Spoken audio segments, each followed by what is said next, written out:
بسم اللہ الرحمن الرحیم۔ السلام علیکم ویورز، میں ہوں مومنہ۔ پہلے کو جنگ ختم ہو چکی تھی، آندھی تھم چکی تھی، گرد کے بادل چھٹ رہے تھے اور مجاہدین قادسیہ کے میدان میں اپنے بھائیوں، عزیزوں اور دوستوں کو تلاش کر رہے تھے۔ حسان کو دوپہر کے بعد اپنے بھائی کی کوئی خبر نہ تھی۔ اس نے زخمی ہونے کے باوجود بنی بکر کے مجاہدوں کے ساتھ دور تک بھاگتے ہوئے دشمن کا پیچھا کیا تھا۔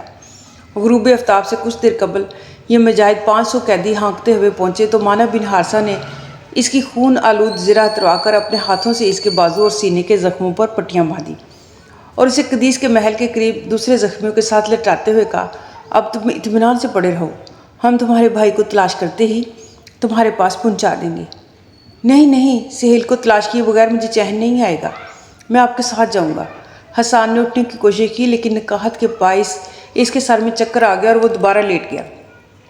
تھوڑی دیر بعد اس پر تھکاوٹ اور نیند غالب آ چکی تھی۔ جب اس کی آنکھ کھلی تو صبح ہو چکی تھی اور وہ کھلی فضا کی بجائے ایک کشادہ خیمے میں پڑا ہوا تھا اور اس کے آس پاس زخمی کرا رہے تھے۔ چند خواتین اور بچے ان کی تیمارداری کر رہے تھے۔ میں کہاں ہوں؟ اس نے گھبراہٹ کی حالت میں ایک عورت سے سوال کیا۔ اس نے جواب دیا، باہر دھوپ آ گئی تھی اور آپ کو اٹھا کر اندر ڈال گئے ہیں۔ جراح نے پٹیاں کھلوا کر آپ کے زخم دیکھے تھے، وہ یہ کہتے تھے کہ آپ بہت جلد تندرست ہو جائیں گے۔ نماز کے بعد مانا بن حارثہ ککا اور عاصم آپ کو دیکھنے آئے تھے، اس کے ساتھ فوج کے چند سردار بھی تھے۔ وہ یہ کہتے تھے کہ آپ ایرانیوں کے خلاف کئی جنگوں میں حصہ لے چکے ہیں، میں آپ کے لیے کھانا لے کر آتی ہوں۔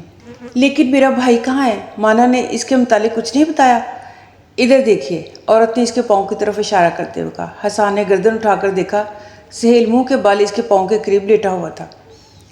سہیل کہتا ہوا اٹھ کر گھٹنوں کے بل آگے بڑھا اور اسے بازو سے پکڑ کر جھنجھوڑنے لگا۔ عورت نے کہا، نہیں، اسے بے رحم نہ کیجیے، یہ بہت تھکا ہوا ہے۔ لیکن سہیل نے کروٹ بدل کر آنکھیں کھول دی اور اٹھ کر اپنے بھائی کے ساتھ لپٹ گیا۔ سہیل تم ٹھیک ہو؟ تم زخمی تو نہیں ہو؟ میں بالکل ٹھیک ہوں بھائی جان، لیکن تم کہاں تھے؟ سہیل نے جواب دیا، بھائی جان میرے گھوڑے نے دریا کے قریب پہنچتے ہی دم توڑ دیا تھا اور آپ آگے نکل گئے تھے، پھر مجھے پیاس محسوس ہوئی اور میں دریا کی طرف چل پڑا۔ وہاں جھاڑیوں میں 2 ایرانی چھپے ہوئے تھے، میں نے ایک کو قتل کر دیا اور دوسرے نے بھاگ کر دریا میں چھلانگ لگا دی۔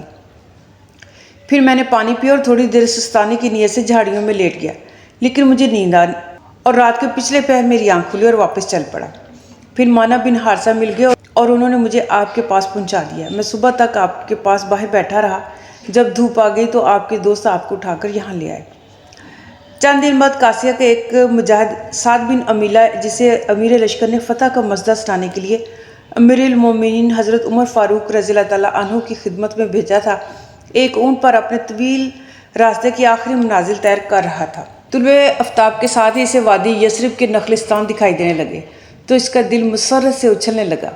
سعد بن عمیلہ اپنے اندازے سے 2 دن قبل اپنا سفر پورا کر چکا تھا اور وہ اس مقدس شہر میں داخل ہونے والا تھا جس کے باشندوں کو اللہ کے رسول صلی اللہ علیہ وآلہ وسلم کی میزبانی کی سعادت نصیب ہوئی تھی، اور اسے جس قدر قادسیہ کے عظیم فتح کی خوشی تھی، اسی قدر اس بات کی خوشی تھی کہ اسے اپنی زندگی میں پہلی بار اس عظیم انسان کو دیکھنے اور اس کے ساتھ ہم کلام ہونے کی سعادت نصیب ہوگی جس نے مشرق و مغرب کے کج کلاہوں کا غرور خاک میں ملا دیا ہے۔ فاروق اعظم حضرت عمر فاروق رضی اللہ تعالیٰ عنہ کی شکل و صورت اور دربار خلافت کی شان و شوکت کی ان گنت تصویریں اس کے ذہن میں تھیں، اور اس نے سارا راستہ اپنے دماغ کی بہترین صلاحیتیں ان کے ساتھ گفتگو کے لیے موزوں الفاظ تلاش کرنے میں صرف کی تھی۔ اور اب مدینے کی پہلی جھلک دیکھنے کے بعد وہ اپنے دل میں یہ الفاظ دہرا رہا تھا۔ پھر اسے راستے کے قریب ایک ٹیلے کی چوٹی پر ایک تنہا انسان دکھائی دیا۔ اس نے ہاتھ کے اشارے سے سعد بن عمیلہ کو روکنے کی کوشش کی، لیکن سعد کو ایک ثانیہ کی تاخیر بھی گوارا نہ تھی۔ اجنبی بھاگتا ہوا ٹیلے سے اترا اور اس نے شتر سوار کا راستہ روکتے ہوئے پوچھا، تم کہاں سے آئے ہو؟ اس نے بے پرواہی سے جواب دیا، قادسیہ سے، اور پھر کسی توقف کے بغیر ان کو چابک رسید کر دی۔ اجنبی نے اس کے ساتھ بھاگتے ہوئے پوچھا، اللہ کے بندے، وہاں سے کیا خبر لے کر آئے ہو؟ اللہ نے مشرکین کو شکست دی ہے، تمہیں سعد بن ابی وقاص رضی اللہ تعالیٰ عنہ نے بھیجا ہے؟ ہاں، اللہ تمہیں جزائے خیر دے، میں کئی دنوں سے تمہاری راہ دیکھ رہا ہوں، مجھے جنگ کے حالات سناؤ۔ قاصد نے رکے بغیر اجنبی کی طرف دیکھا اور ایک انتہائی سادہ لباس کے باوجود اس کے باروب چہرے سے متاثر ہوئے بغیر نہ رہ سکا۔ اس نے قدر توقف کے بعد قادسیہ کی داستان شروع کر دی۔ اجنبی کی مسرت کا یہ عالم تھا کہ وہ شہر کی گلیوں تک اس کے ساتھ دوڑتا رہا۔ کبھی کبھی جنگ کی تفصیلات کے متعلق اس کے پے در پہ سوالات شتر سوار کو پریشان کر دیتے اور وہ اپنے دل سے پوچھتا یہ کون شخص ہے جو میرے پیچھے پڑ گیا۔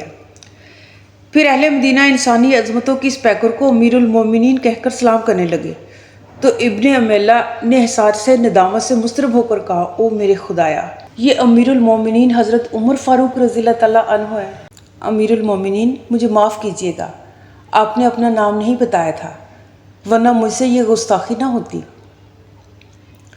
اور امیر المومنین نے اطمینان سے جواب دیا میرے بھائی کوئی بات نہیں، تم اپنا کلام جاری رکھو۔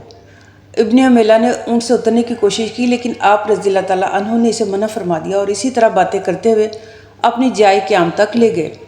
پھر سعد بن ابی وقاص رضی اللہ تعالیٰ عنہ کا خط پڑھنے اور اپنے گرد جمع ہونے والوں کو فتح کی خوشخبری سنانے کے بعد آپ نے تقریر کرتے ہوئے فرمایا مسلمانوں میں بادشاہ نہیں ہوں کہ تمہیں غلام بنانے کی خواہش کروں، میں خود اللہ کا غلام ہوں۔ اگر میں تمہارا کام کروں اور تمہیں چین کی نیند نصیب ہو تو یہ میری سعادت ہے، اور اگر میری یہ خواہش ہو کہ تم میرے دروازے پر حاضری دو تو یہ میری بدبختی ہے۔ میں تمہیں باتوں سے نہیں بلکہ عمل سے تعلیم دینا چاہتا ہوں۔ پہلے کو مزید جاننا چاہتے ہیں تو میرے چینل کو لائک کریں، سبسکرائب کریں اور بیل آئیکن کو پریس کریں تاکہ میری ویڈیوز آسانی سے آپ تک پہنچتی رہے۔ اپنا بہت سارا خیال رکھیے گا اور مجھے دعا میں ضرور یاد رکھیے گا۔ اللہ حافظ۔